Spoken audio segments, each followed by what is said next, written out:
Adaku was the pillar of her household. As a successful businesswoman, she worked tirelessly to provide for her family, leaving home early in the morning and returning late at night, completely drained. She took pride in her role as the breadwinner, but it was a heavy burden to carry. Her job demanded a lot from her, and though she loved her family deeply, it left her with little time to be with them truly. Her husband, Jimmy, on the other hand, didn't earn much. He had a small job that brought in little income, so Adaku was the one who handled most of the financial responsibilities. Jimmy, in his way, tried to help by taking care of the housework. He cleaned, cooked, and took care of their only daughter, Celine. It was his way of supporting Adaku, and she appreciated it, though she wished sometimes that things were different. Their relationship hadn't always been this way. Adaku remembered a time when she and Jimmy were madly in love, when the weight of responsibilities hadn't yet fallen on their shoulders. Adaku met Jimmy when they were both young, full of dreams and full of hope for the future. Jimmy was charming, sweet, and always knew how to make her laugh. He didn't have much, but his heart was pure, and he made Adaku feel like the luckiest woman in the world. He would surprise her with little things, a flower he picked from the roadside, a love note slipped into her bag, or a homemade meal waiting for her when she came back from work. His simplicity was what she loved most about him. Back then they didn't have much, but they had each other. Adaku trusted Jimmy with everything. She believed he would always be there for her, supporting her in his way. Jimmy, though he couldn't provide financially like Adaku, promised her he would always make their home a place of love and peace. When Celine was born, their love grew even stronger. Jimmy adored their daughter, and Adaku, though busy with work, felt that Jimmy's love and care for Celine would make up for her absence. She believed in him, trusted him completely, and thought their family was solid. Little did she know that over time, cracks would begin to form, and her trust would be shattered. Though Adaku loved Celine with all her heart, her work kept her distant from her daughter in many ways. She tried to be a good mother, but her responsibilities outside the home often took precedence, leaving Jimmy to handle most of Celine's upbringing. This created a silent gap between mother and daughter that grew wider as the years went by. The first time Adaku started distancing herself from her daughter, when Celine was only 5 years old. It was Celine's first day at school, and she was nervous, clinging to her mother. "Mummy, don't leave me," she had said, tears in her eyes. But Adaku had a meeting she couldn't miss, so she kissed her daughter on the cheek and hurried off, leaving Jimmy to take her to school. Though Celine was in safe hands, the feeling of abandoning her child that day never left Adaku. Another instance happened when Celine was 8. She had fallen off her bicycle and scraped her knee badly. Crying, she ran inside, looking for comfort. Adaku was on a business call, deep in conversation with a client, and simply couldn't give her attention. Jimmy was the one who cleaned her wound, bandaged it, and told her everything would be okay. By the time Adaku was free, Celine had already fallen asleep in her father's arms.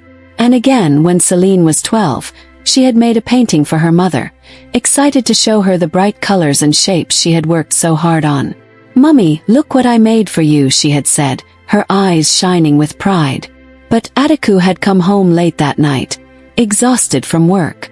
She had glanced at the painting, told Celine it was beautiful, and then collapsed into bed. The next morning, the painting was forgotten, gathering dust in a corner. Adaku's love for Celine was never in question, but her career had created a distance that even she hadn't fully noticed. Jimmy, always present, always attentive, became Celine's primary source of comfort and care. Adaku, trusting her husband, believed everything was fine. But underneath this surface of trust and routine, a darker truth was growing. Jimmy's love and attention for Celine weren't as pure as Adaku thought. The cracks in their family were deeper than she could ever have imagined, and soon the truth would come crashing down, changing everything forever. For years, Celine had lived in silence, trapped in a painful world she didn't understand. She never had the chance to experience what it felt like to have a close, loving relationship with her mother. She would often see her friends laughing and talking with their mums, sharing secrets and stories, and her heart would ache with longing. She would sit quietly in the corner, wishing it was her, wishing she could feel that warmth. But she didn't know what it tasted like. Every night, Celine would lie in bed, her pillow soaked with tears. She would sob quietly, hoping no one would hear her. She felt so alone, trapped in a world she couldn't escape from. She had no one to talk to, no one to share her pain with. Her thoughts were her only companion. Sometimes she wondered if what her father was doing was normal. He always told her it was. What if he was right? What if this was how a father was supposed to love his daughter? Other times she felt like everything was wrong, but she didn't know how to stop it. She didn't even know how to ask for help. There were moments when Celine felt like ending it all. The loneliness was too much for her. She felt suffocated in her own world, a world where she had no escape. Jimmy was the only person around, and he had twisted her mind so much that she believed his love was the only love she deserved. She didn't know any better. From childhood, he had made her think that what he was doing was normal, that it was the way a father should treat his daughter. She was trapped in a shell of confusion, never knowing what real love or real care looked like. Adaku, on the other hand, was blind to all of it. In her mind, she was doing everything right. She believed she was the best mother because she provided for her family. She worked hard every day, making sure Celine had everything she needed. At least everything material. She didn't see the emotional distance between her and her daughter. She didn't notice the cracks in their relationship. She thought Jimmy was the perfect husband and father, the one who took care of the home while she worked. She even praised him for being so involved, never suspecting the darkness that lurked beneath his actions. To her, Jimmy could do no wrong. Celine was only 15, but her soul carried the weight of a dark secret. She had been living in fear and confusion for as long as she could remember. Her father, Jimmy, had been visiting her room at night since she was just 5 years old. At first, he would come with a smile on his face, a smile that used to comfort her, but as time passed, it became something she dreaded. He would say things that twisted her young mind. "Don't cry, my dear. I will be gentle tonight. I am your father. I will protect you," Jimmy would whisper, his voice soft but unsettling. Celine didn't understand what was happening to her. She had trusted her father, the man who was supposed to keep her safe. Jimmy convinced her that what he was doing was normal, that this was how fathers showed love to their daughters. Celine, innocent and unaware of the world's truths, believed him. She didn't know that what was happening was wrong. How could she? Every time she tried to tell her mother, Adaku was either too busy or too tired to listen. "Not now, baby. Mummy has had a long day. We'll talk tomorrow," Adaku would say, brushing her off, not knowing the silent cries her daughter was making for help.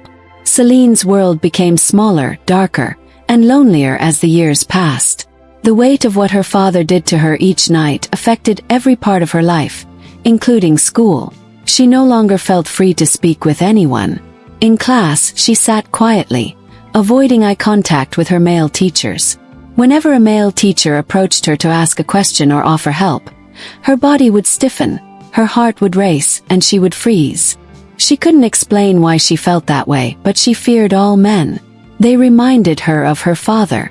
Her friends noticed the change too. Celine, who used to laugh and play with them, now seemed distant, lost in her thoughts. She barely spoke and avoided any conversation about family. At lunchtime, she would sit by herself, staring blankly at her food. Her friends tried to talk to her, but Celine would give short, empty responses, her mind miles away. She was trapped in her own world, a world of fear and confusion. The teachers at her school also noticed the change. Celine's grades started dropping, and her once bright personality dimmed. Her homeroom teacher, Mrs. Kalu, became particularly concerned. She would often call Celine aside after class, asking if everything was okay. "Celine, you seem very quiet these days. Is everything all right at home?" Mrs. Kalu asked one day, her voice gentle and caring. "Yes, ma'am. Everything is fine," Celine would reply, forcing a smile, but the truth was buried deep inside her, a truth she was too afraid to share. The school even called Adaku and Jimmy in for a meeting. "Your daughter seems withdrawn," the principal said. She doesn't participate in class activities anymore, and her grades have dropped significantly. Is there anything happening at home that we should know about? Adaku, in her usual manner, brushed it off. Oh, she's just growing up. Teenagers are like that sometimes, she said casually. She trusted Jimmy to handle everything related to Celine since he was the one spending the most time with her. Her father will talk to her, Adaku added, passing the responsibility once again to Jimmy, unaware of the real reason behind Celine's pain.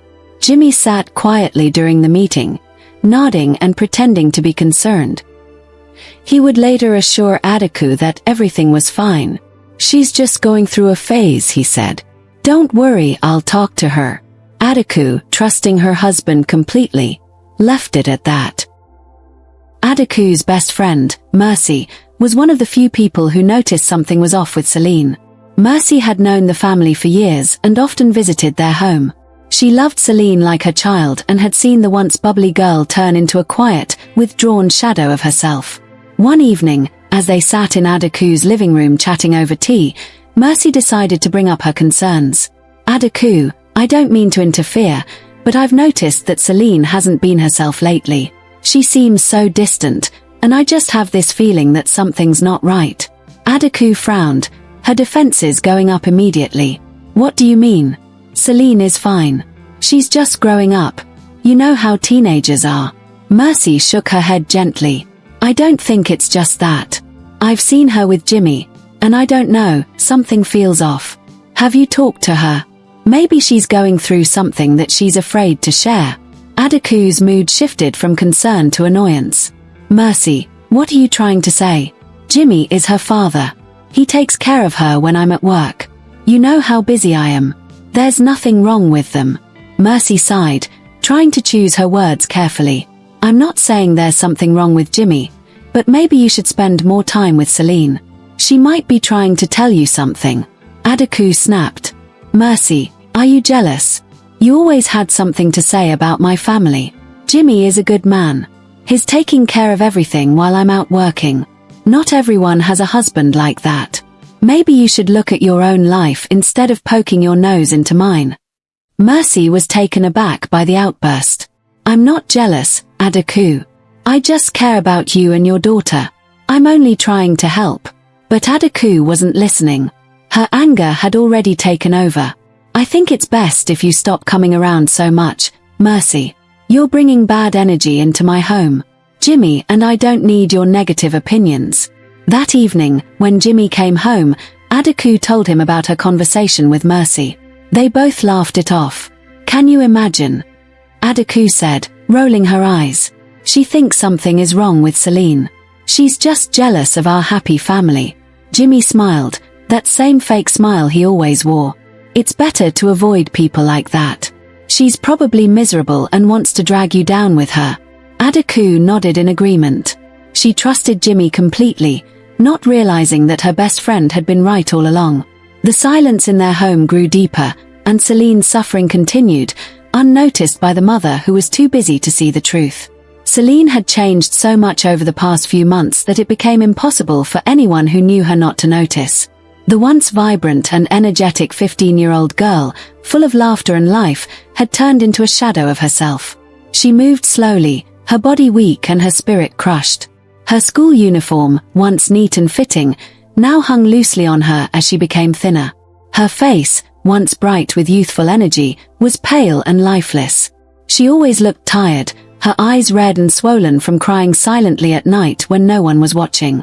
Every morning, Celine would drag herself out of bed, her legs heavy, her body aching. She had lost all motivation for life. She no longer found joy in the little things that used to make her smile. No more reading her favorite books, no more playing with her friends. Her world had become a dark place, and the weight of her secret was crushing her. At school, Celine's teachers noticed something was wrong. She was always falling asleep during lessons, her head often resting on her desk. When called upon to answer questions, she would mumble something incoherent and then look down at her hands, too ashamed to make eye contact. She was distant and withdrawn, her once close friendships slowly fading away. One evening, as Adaku was rushing out the door to work, she caught a glimpse of Celine slumped over on the couch, fast asleep even though it wasn't that late. Her school bag lay abandoned at her feet, and her homework was untouched. It wasn't like her daughter to be so lazy, and for the first time, Adaku became concerned. Later that night, Adaku returned home, exhausted as usual. She found Jimmy sitting in the living room, reading a newspaper, as he always did. With a sigh, she brought up her concerns. "Jimmy, have you noticed Celine lately? She's not herself. She's always sleeping, and she looks so weak. I'm worried something is wrong with her," Adaku said, her voice filled with the worry of a mother who had neglected her child for too long. Jimmy, still hiding behind his charming smile, dismissed her concern without much thought. "Oh, she's fine. You know how teenagers are, always going through phases. She's probably just tired from school. Don't worry yourself too much. She'll snap out of it." Adaku hesitated, but as usual, she trusted her husband's words. After all, Jimmy was the one who spent more time with Celine. He would know if something serious was wrong, right? But as the days went by, Celine's condition worsened. Her skin became paler, her body thinner. She no longer had the energy to even pretend she was okay. The dark circles under her eyes deepened, and she started missing school more frequently, often claiming she felt too sick to go. The final straw came one morning when Adaku noticed that Celine could barely lift herself out of bed. She was sweating profusely, her hands trembling, her lips dry. "Celine, my daughter, what is wrong with you? You've been looking different for a while now. Are you sick?" Adaku asked, her voice trembling with worry as she sat by her daughter's bedside. Celine, trying to mask the truth, gave a weak smile. "Mama, it's because of a fall I had yesterday. I will be fine," she said softly, her voice barely audible. But this time, Adaku wasn't convinced. There was something deeper going on with her daughter. She knew it now. She couldn't ignore the signs anymore. Adaku felt a knot of guilt twisting in her stomach. She had been too busy, too consumed with work to notice how badly her daughter was suffering. It was time to act. The next morning, Adaku decided it was time to take Celine to the hospital. She dressed her daughter in simple clothes and called a taxi. The ride to the hospital felt longer than usual, and Adaku kept glancing at Celine, who sat silently beside her. Her eyes half closed as if the weight of the world rested on her small shoulders. Adaku's heart ached with worry, and for the first time, she wondered if her daughter had been keeping something from her. When they arrived at the hospital, the nurses ran several tests, and Adaku sat in the waiting room, her heart pounding with anxiety. Every minute felt like an eternity as she tried to imagine what could be wrong with her daughter. Maybe it was a viral infection, or perhaps she wasn't eating well enough.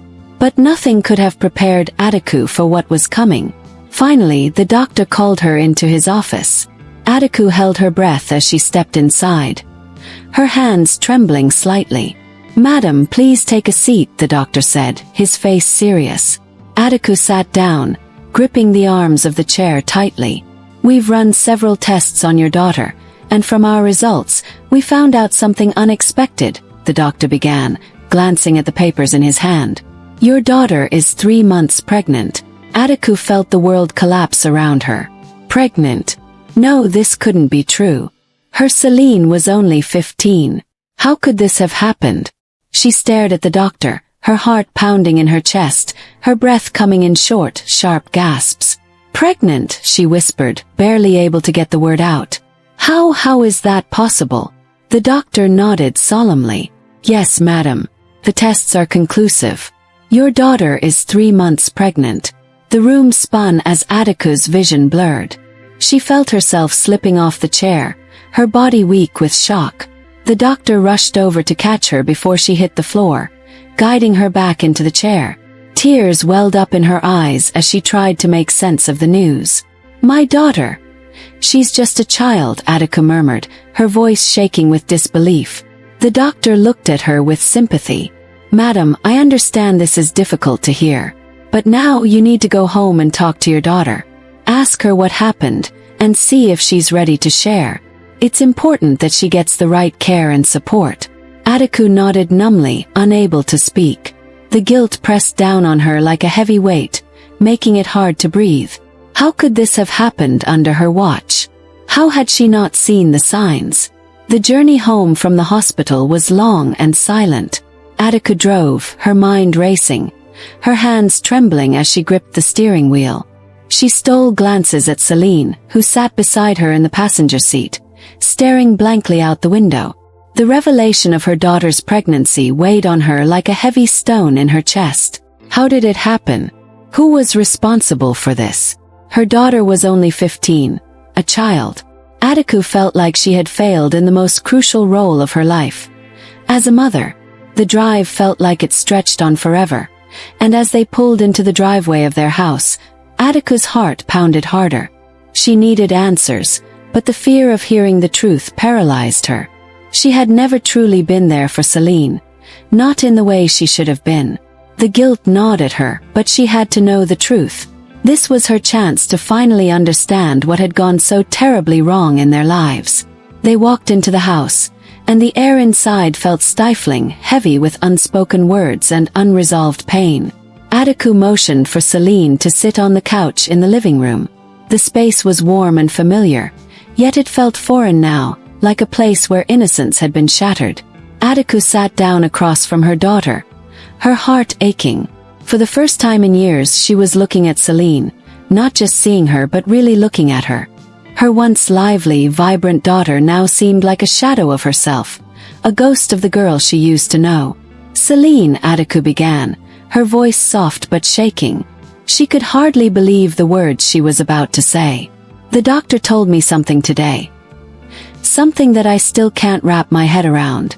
He said that, you're pregnant." She swallowed hard, fighting back her own tears. "Please, Celine.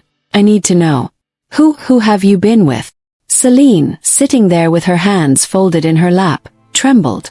Tears filled her eyes, but she hesitated. The words were stuck in her throat, a truth so heavy it was suffocating her.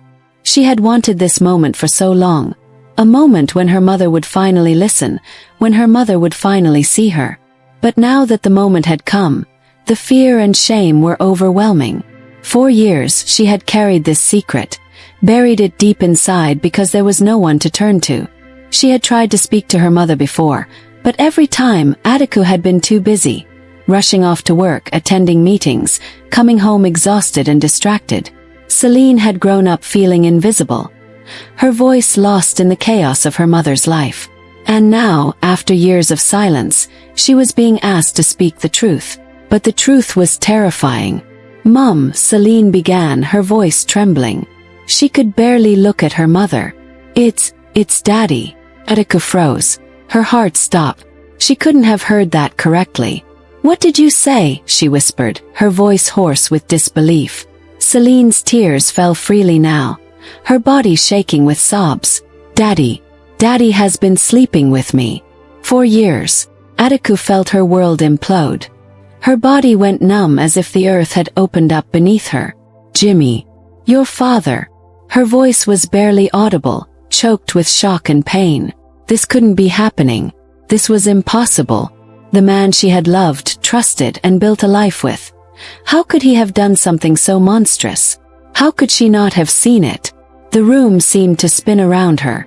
She wanted to scream, to cry out in anger and despair, but she forced herself to stay still. Her daughter needed her now more than ever, and as much as she wanted to break down, she couldn't, at least not yet. Celine continued, her voice broken and weak. "It started when I was little. I didn't know what was happening. He told me it was normal, that it was his way of showing love. I didn't know, Mum.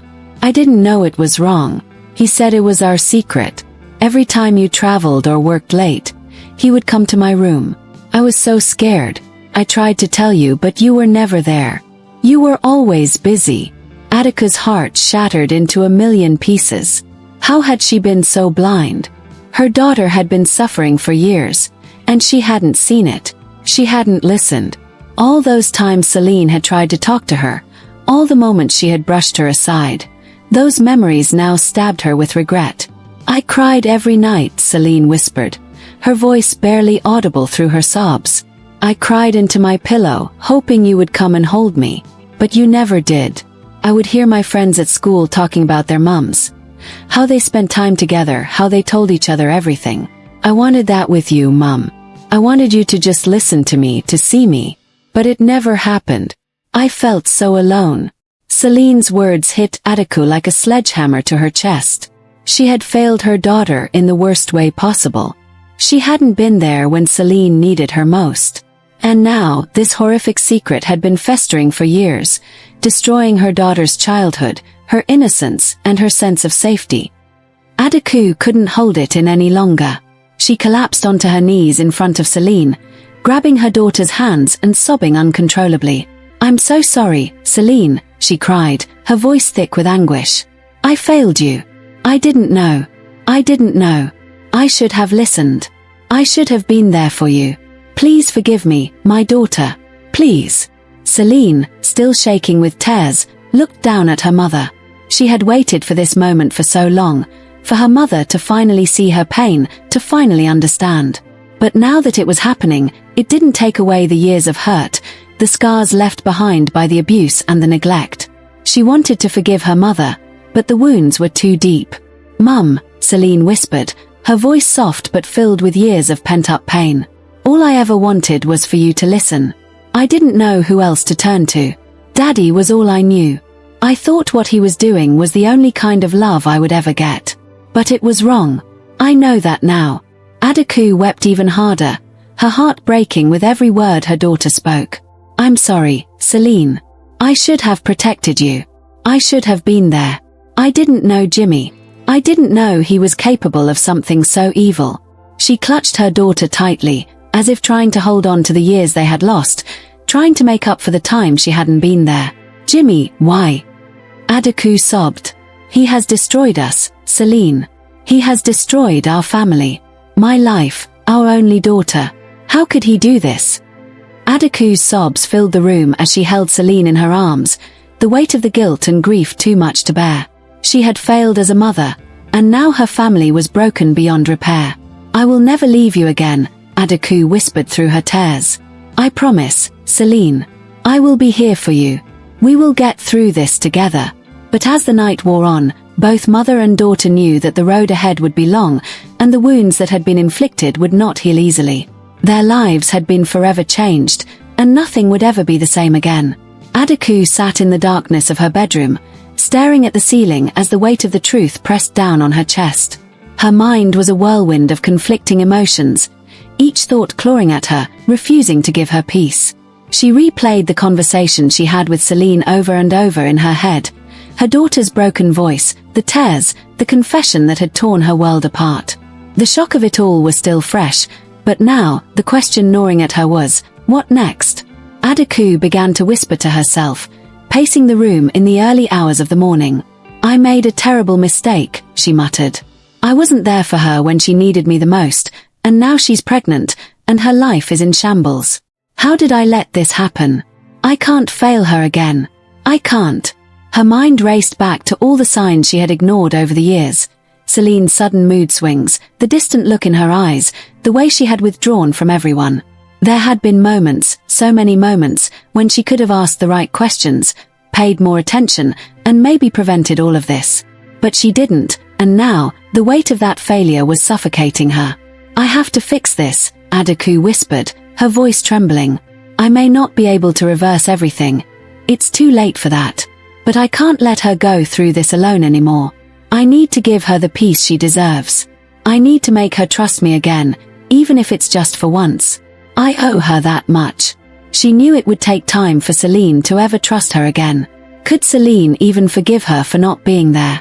Adaku's heart clenched with fear as she thought of her daughter's mental health, how this trauma would follow her for the rest of her life. Could she ever recover?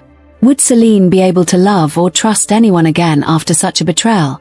These thoughts haunted her as she struggled to imagine what her daughter's future might look like now. But then, another thought crept into her mind, one that made her stomach churn. What will people say? Adaku had always been conscious of society's judgment. The gossip, the whispers behind closed doors, the sideways glances, it was all too familiar. If this came out, their family would be ruined in the eyes of the community. The shame would be unbearable. How would she ever face her friends again? How could she hold her head up when everyone would be talking about her daughter's pregnancy, about Jimmy's betrayal? Adaku's best friend, Mercy, had once warned her. Mercy had noticed how Jimmy acted around Celine. There had been a day when Mercy, with her usual straightforwardness, had advised Adaku to watch out, to pay more attention to her daughter. Adaku had brushed it off, thinking Mercy was overreacting. Now, those words echoed in her mind, sharp and painful. Why didn't I listen? The signs were there. Why didn't I see them? She felt a deep sense of regret, but she knew that regret wouldn't change anything. Sitting on the edge of the bed, Adaku made up her mind. I have to do the right thing, she whispered. No matter what people say, no matter how they judge me or blame me. I owe it to Celine. I owe it to myself. I can't let my daughter suffer in silence any longer. I can't let Jimmy go unpunished. He has destroyed everything. But I won't let him destroy her future too. With a heavy heart, Adaku resolved to take action. She would stand for the truth, no matter the consequences. She would face whatever shame or blame society threw at her because, at the end of the day, protecting her daughter was all that mattered now. The next morning, Adaku awoke with a renewed sense of determination. The night had been long, filled with restless thoughts and painful memories. But now, there was no turning back. She walked into Celine's room, where her daughter lay curled up in bed, her eyes swollen from crying. Adaku's heart broke all over again, but she forced herself to stay strong. Celine, Adaku said softly, sitting on the edge of her daughter's bed. We need to do something today. We can't keep this secret any longer. Celine looked up at her mother, her eyes filled with fear and uncertainty. What do you mean, Mum? What are we going to do? Adaku took a deep breath, trying to steady her voice. We're going to report your father. He can't hurt you anymore, Celine. This has to stop, and he has to face the consequences for what he's done to you. For a moment, Celine was silent. She had never imagined her mother would go this far. She had never thought her mother would choose her over Jimmy. A part of her still struggled with the fear of what would happen if people found out, but another part of her, the part that had been longing for justice, felt a small flicker of hope. Maybe, just maybe, things could change. Are you sure, Mum? Celine whispered. What if people find out? What if they blame us? Adaku reached out and took her daughter's hand, squeezing it gently. People will talk, Celine. They always do. But what matters is that we stand up for what's right. You've been hurt for too long, and I can't let this go on any longer. I need to protect you, and this is the only way. That morning, Adaku and Celine went to the Human Rights Agency, their hearts pounding as they stepped through the doors. Adaku's hands were clammy, her nerves threatening to get the best of her, but she pushed through the fear. She needed to be strong, for her daughter. They sat in a small office, where an officer listened to Celine's story. As Celine recounted the years of abuse, the officer's face hardened with anger and disbelief. The testimony was harrowing, and each word that came out of Celine's mouth felt like a dagger to Adaku's heart. She had failed to protect her child for so many years, and now, listening to the full extent of what Celine had endured, she felt the crushing weight of her guilt. The agency acted swiftly. They couldn't believe the horror that had taken place behind the closed doors of Adaku's home. They immediately opened a case and promised to ensure that Celine received justice. The next day, Jimmy was arrested at home. Adaku watched from the window as the police led him away in handcuffs, his face a mask of shock and anger. The man she had once loved, the man who had fathered her child, was now being taken away as a criminal. It was a surreal and heart-wrenching moment, but there was no going back now. As the door closed behind the officers, taking Jimmy away, Adaku collapsed into a chair, her body shaking with sobs. She had done the right thing, but the pain of it all was still unbearable. Celine stood by her side, watching as her mother wept, unsure of what the future held. There was no doubt that the road ahead would be long and filled with challenges, but for the first time in years, Celine felt a glimmer of hope. Her mother had chosen her, and that was a step toward healing. Adaku knew that the battle wasn't over.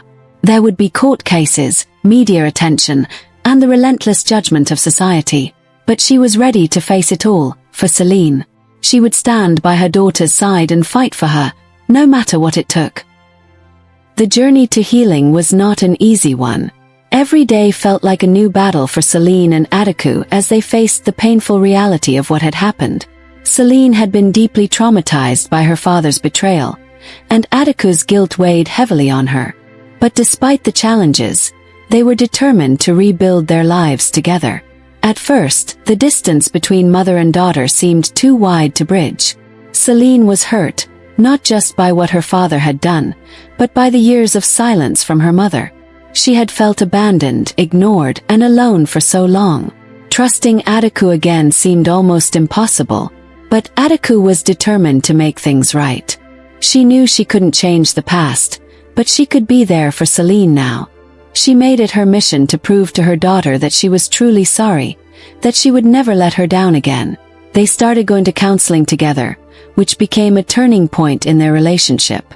At first, Celine was reluctant, her heart still too raw to fully open up. But as the sessions continued, she began to see that her mother was trying, really trying. Adaku didn't just sit in silence during the sessions. She poured out her regrets, her sorrow, and her guilt for all the years she hadn't been there for Celine. She listened intently as Celine shared her pain, every word cutting deep into Adaku's soul, but she took it all in, determined to be the mother Celine needed. Gradually, the walls between them started to come down. They began spending more time together. Long walks, quiet dinners, moments when they would just sit in silence, holding hands, knowing that the bond they were rebuilding was fragile but growing stronger with each passing day. For the first time in years, Adaku made Celine her priority. She became her daughter's biggest support, ensuring Celine knew she was no longer alone.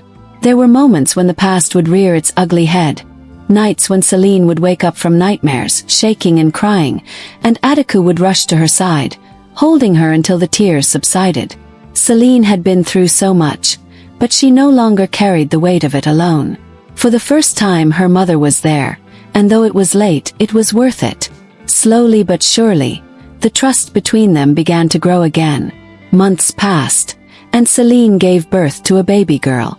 It was a bittersweet moment, knowing the circumstances that had brought this child into the world.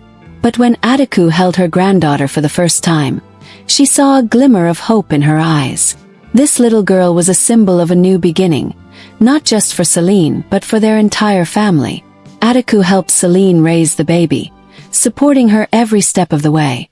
She made sure Celine had time to study, to rest, and to focus on herself. It wasn't easy, but together they made it work. The love that Adaku poured into her granddaughter and the care she showed Celine helped heal the deep wounds that had been left behind. Though they couldn't erase the past, Adaku and Celine were able to forge a new future. They became a team, standing strong together in the face of judgment from society. Adaku no longer cared what people said about them. All that mattered now was her daughter and granddaughter's well-being. The society that once seemed so threatening now seemed small compared to the love they had rebuilt.